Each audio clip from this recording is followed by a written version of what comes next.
I don't think so. No, no, no, no. I don't think so.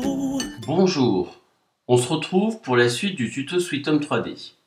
On avait vu dans la première vidéo comment réaliser le plan du rez-de-chaussée d'une maison. Il nous reste encore beaucoup de choses à découvrir, notamment comment réaliser un étage et une toiture. Je commence par créer un étage.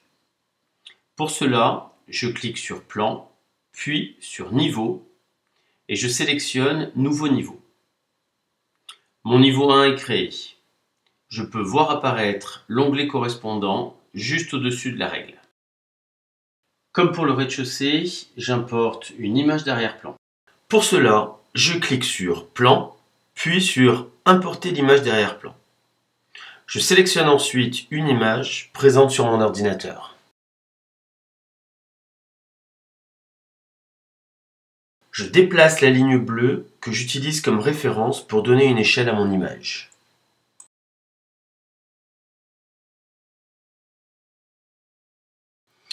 Je rentre la longueur que cette ligne est supposée avoir dans la réalité. Je positionne mon image d'arrière-plan en X et en Y.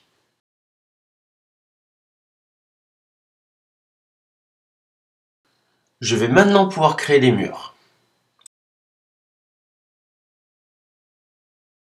J'utilise pour cela l'outil Créer les murs.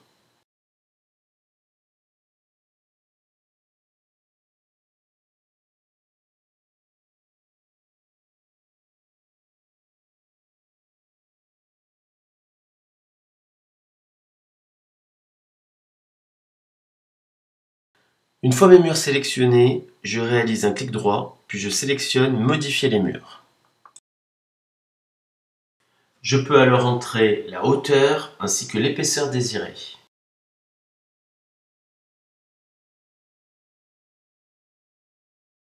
Revenons maintenant sur la jonction du premier et du dernier mur réalisé. Je vais devoir modifier l'un des deux murs pour que la liaison soit correcte.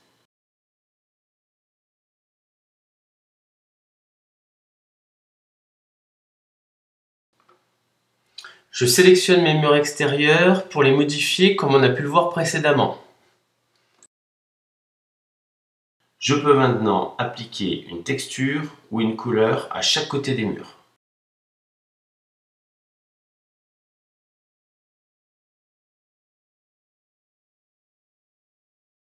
N'hésitez pas à noter les références des couleurs utilisées, surtout si vous en avez beaucoup dans votre projet. Cela vous évitera de perdre du temps à les chercher.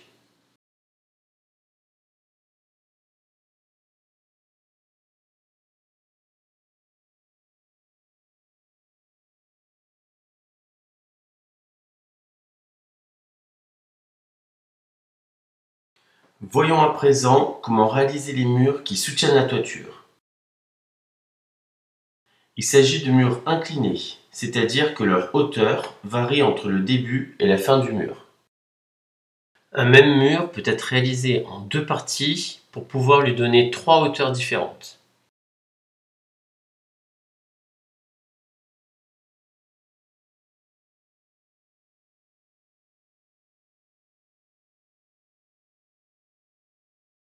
Je règle, comme nous avons pu le faire précédemment, l'épaisseur et la texture des murs.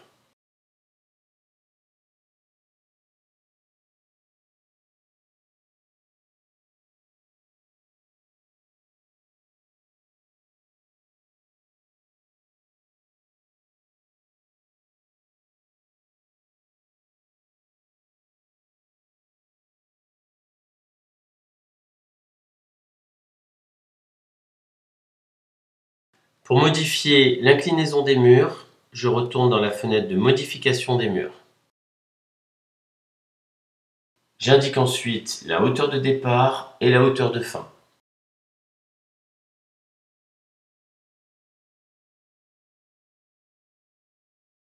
Je procède de la même manière pour tous les murs inclinés.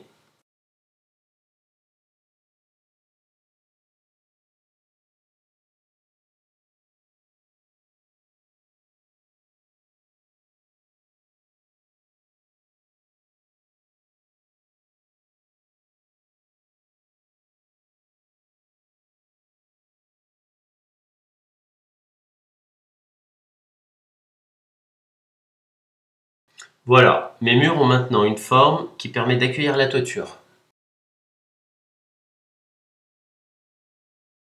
Je rectifie si nécessaire mes murs du rez-de-chaussée.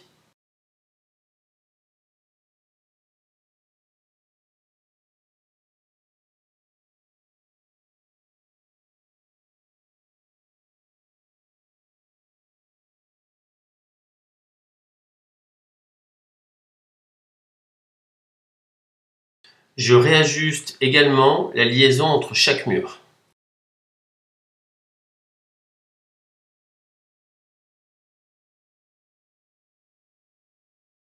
Je procède de la même manière pour les murs du garage.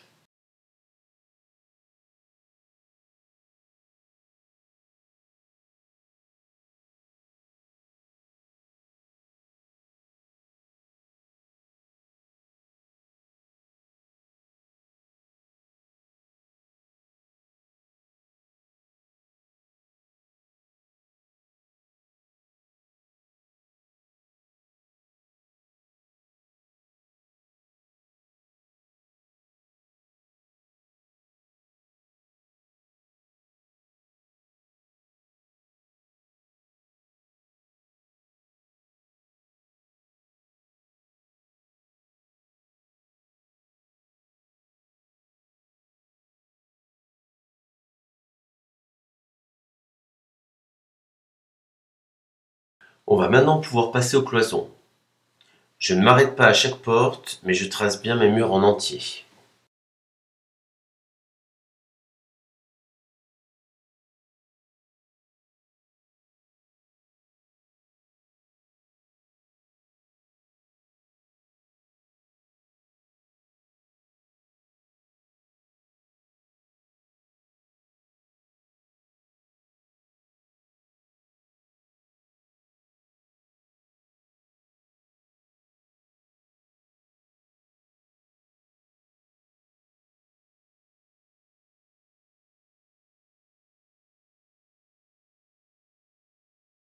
Passons maintenant au sol.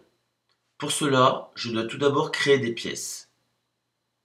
Je sélectionne l'onglet Créer les pièces, puis point à point, je délimite la surface au sol.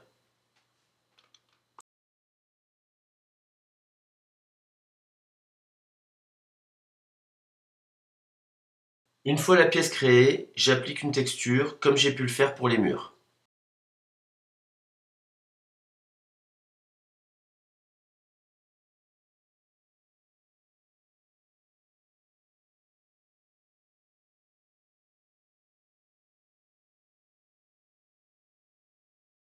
Je fais de même pour le reste du sol.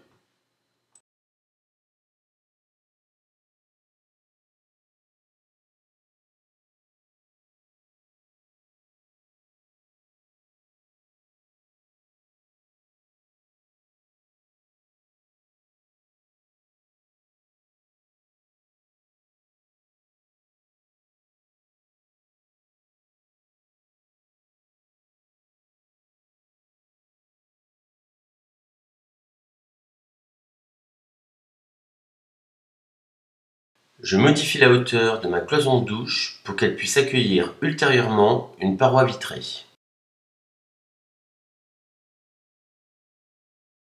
Je vais maintenant pouvoir placer les portes et les fenêtres.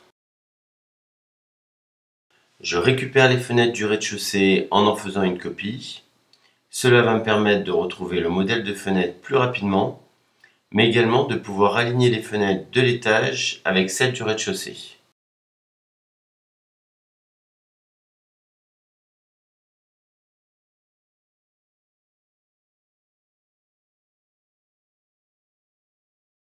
De la même manière que pour le rez-de-chaussée, je place les portes en utilisant la bibliothèque d'objets présente sur le côté gauche.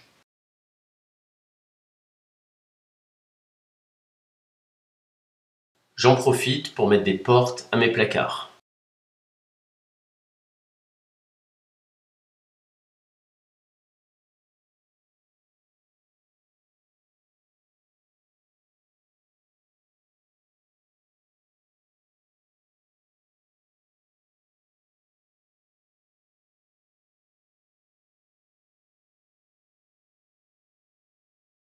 Je vais maintenant pouvoir placer le mobilier. Pour aller plus vite, j'en récupère une partie au rez-de-chaussée. Je le copie et le colle à l'étage.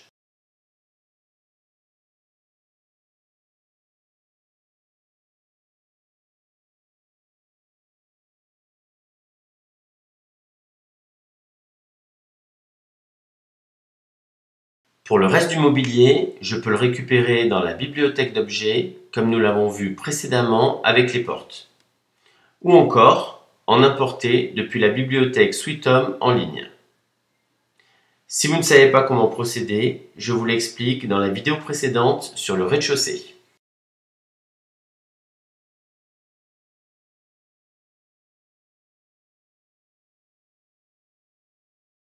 Voyons à présent comment réaliser la douche.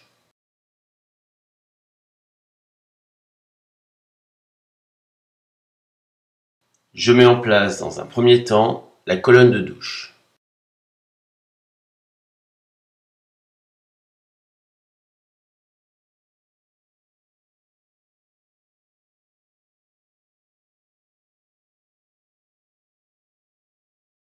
Une fois importé et positionné, je modifie son élévation.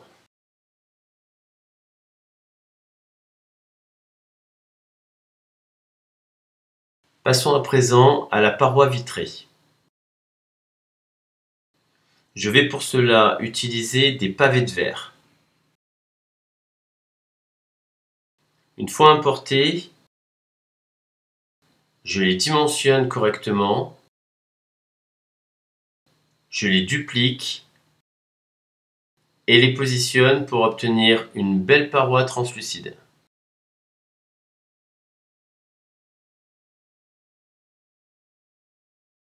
Voyons maintenant comment réaliser le bac à douche.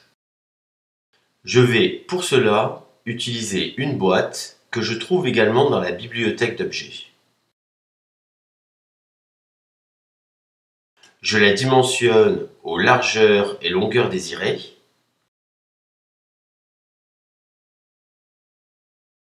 J'ajuste la paroi de douche si nécessaire.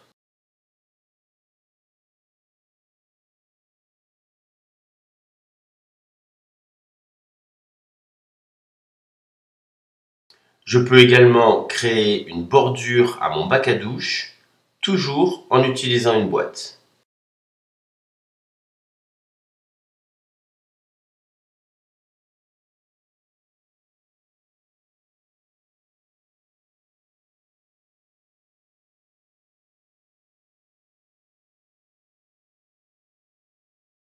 Voilà, la douche est maintenant finie.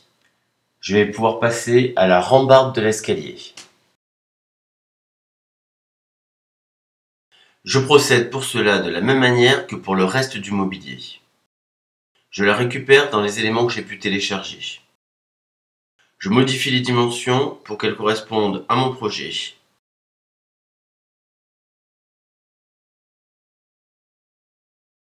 Je procède de la même manière pour les différentes parties.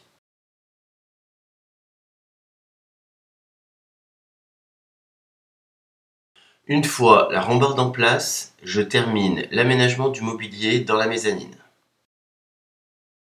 J'installe un bureau, des meubles de rangement, je les positionne, modifie leurs dimensions ou encore leur couleur si nécessaire. Je peux maintenant rajouter quelques petits accessoires.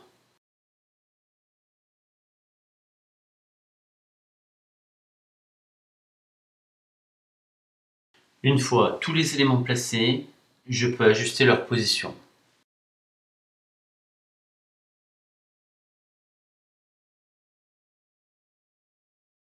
De retour dans la salle de bain, je vais pouvoir poser des étagères. J'utilise pour cela une boîte comme j'avais pu le faire pour le bac de douche. J'en pose plusieurs à différents niveaux en modifiant leur élévation. Voilà, l'aménagement intérieur est maintenant terminé. Je vais pouvoir à présent réaliser la toiture.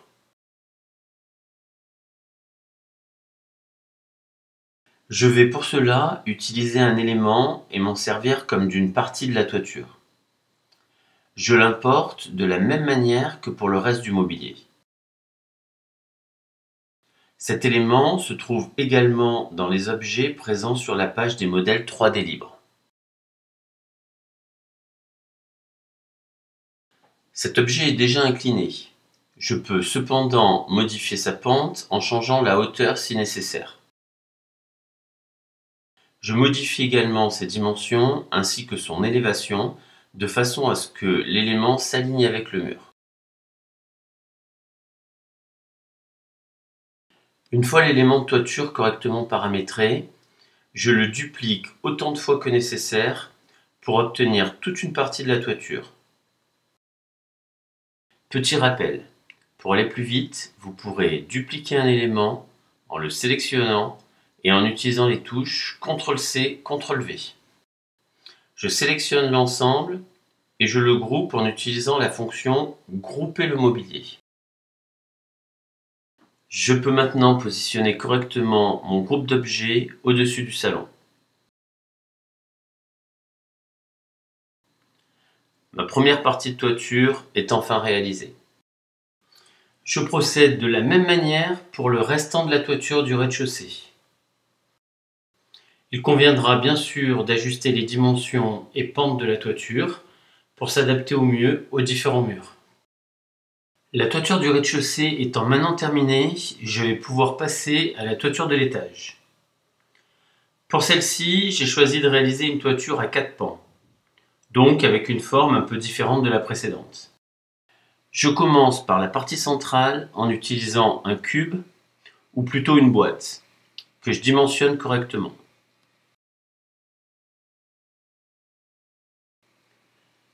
J'utilise par la suite un élément de toiture polygonal.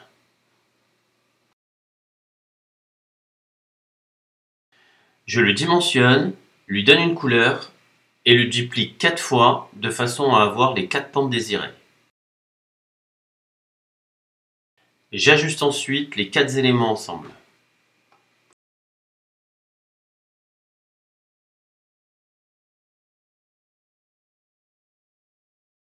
Je peux maintenant grouper la toiture et la positionner correctement. Voilà, vous savez maintenant comment réaliser un étage et une toiture. On se retrouve dans une troisième vidéo pour l'aménagement extérieur. I don't think so. No, no, no, no. I don't think so.